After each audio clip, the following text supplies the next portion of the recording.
I'm Jacob Cainrad. And I'm Blake Phillips. And this is our 4th consecutive week of UCTV. Can't believe we've made it this far already. Let's roll into the intro and see what we've got for y'all this week.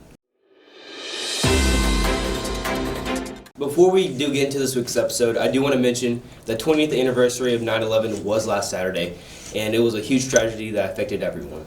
Yeah, that was a big historical event, and our hearts go out to everybody that's still affected by that to this day. Yes. Switching topics a little bit, we do have an event coming up in Oklahoma. The State Fair is coming back, so let's go ahead and send it to Berenice with that information.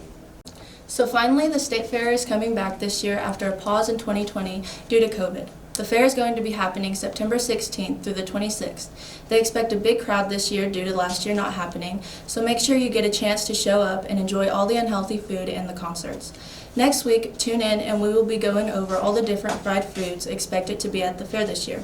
I'm Berenice, and back to you. Thank you, Berenice. I'm actually pretty excited to go to the fair this year.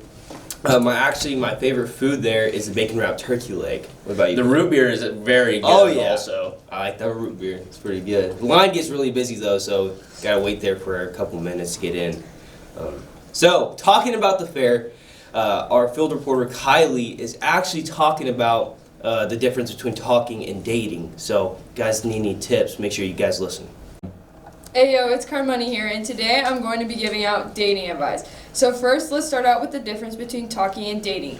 Many people have a different opinion on the talking stage. The first opinion is that talking is getting to know someone before you get into a relationship with them. And even though you aren't official yet, it doesn't mean you can go and flirt with other people.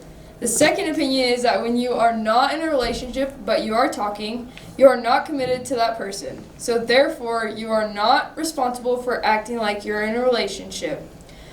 To make a relationship official, guys, you have to ask the girl out instead of just assuming you're together, because you are talking. And that's all the advice I have for today about the talking stage, so thank you, back to you.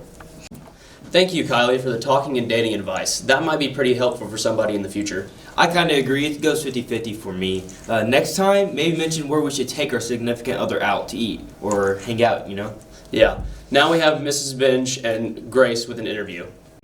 Thanks, guys. So this week we decided to change it up a little bit, and we're going to start a new thing called Teacher of the Week.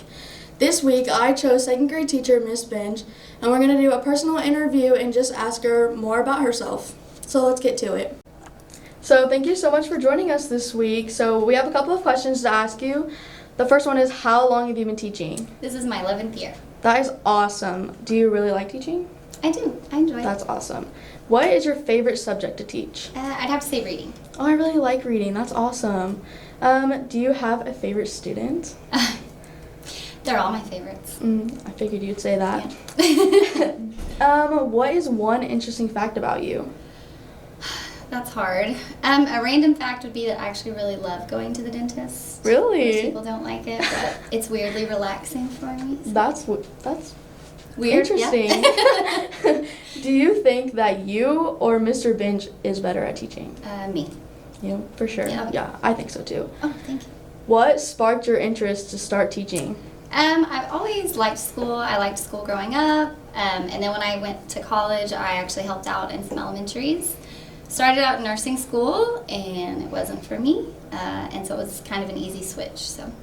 That is so awesome. So thank you again for coming on the show. Thank you for having me. Next week we're going to have a new teacher, so stay tuned. Back to you guys. Thank you. Thanks, Grace, for that interview. Mrs. Binge, really the dentist? Really? That's it? I think so. Next up, we got Tyler with sports. Let's go ahead and sit to him. Alright, last week, the UC baseball team traveled to La Mega on Tuesday and came away with a 9-5 win. The Tigers also had their first home game of the year on Friday as they took on Nanticoke.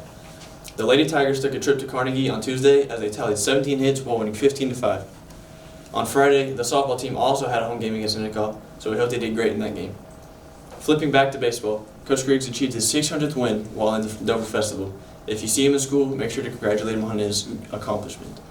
Junior Braden Armstrong hit 3 home runs in the Dover Festival, with one of them being a grand slam. That's all for this week's sports. Back to you guys. Thanks, Tyler. Congratulations, Coach Griggs, on your 600th win. Yes, and hopefully for many, many more. By the way, yearbook sales are ending, so they're starting. So make sure you go to jostlinyearbooks.com to get you one ASAP. Anything else we want to mention in here? I don't think so. Let's go ahead and say FCA meetings are the first day of every week in Miss McReynolds' classroom at 7:55. So if you guys would like to join those, you're more than welcome to come at any time. If you have any other information for us, share on the newscast and please let us know. I'm Jacob Cainrad, And I'm Blake Phillips. and this is UCTV.